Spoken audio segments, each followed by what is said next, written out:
নাগরিক পার্টিতে যুক্ত না হয়ে কিছুদিন আগে নতুন দলের ঘোষণা দিয়েছেন আলী হাসান জুনায়েদ ভাই। তো ওই দল সম্পর্কে কতটুকু জানেন, আর এই দলের সাথে ছাত্র শিবির কি সম্পৃক্ত বা?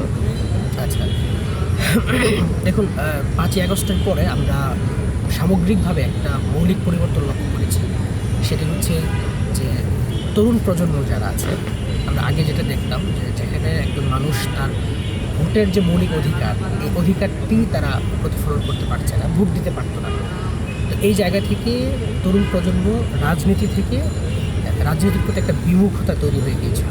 তারা রাজনৈতিক কোনো ইস্যুতে সরব থাকতো না বা রাজনীতিতে খুব বেশি মনোযোগী ছিল না।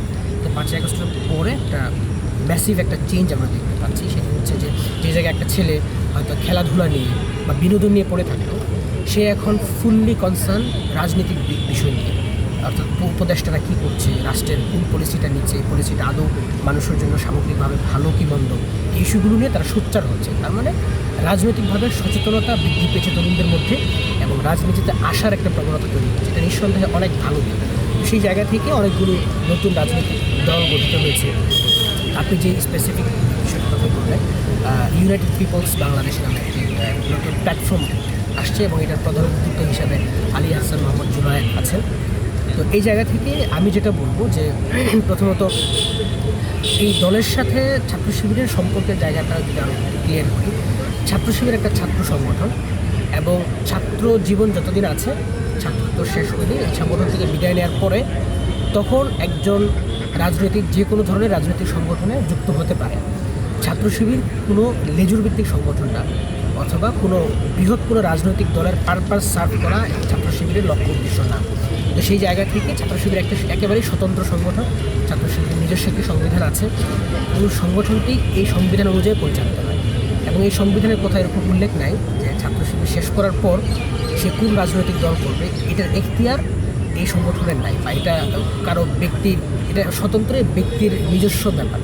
তো সেই জায়গা থেকে ছাত্র শিবিরের সাবেক ভাই যারা থাকে, ছাত্র শিবির থেকে বের হওয়ার পরে তারা অনেকেই অনেক ধরনের রাজনৈতিক সংগঠন করে। কেউ হয়তো জামাত ইসলামীতে যোগদান করে, কেউ হয়তো বা যে অন্য কোনো রাজনৈতিক দলে যোগদান করে, অথবা কেউ হয়তো রাজনীতির সাথে সম্পৃক্তই হয় না।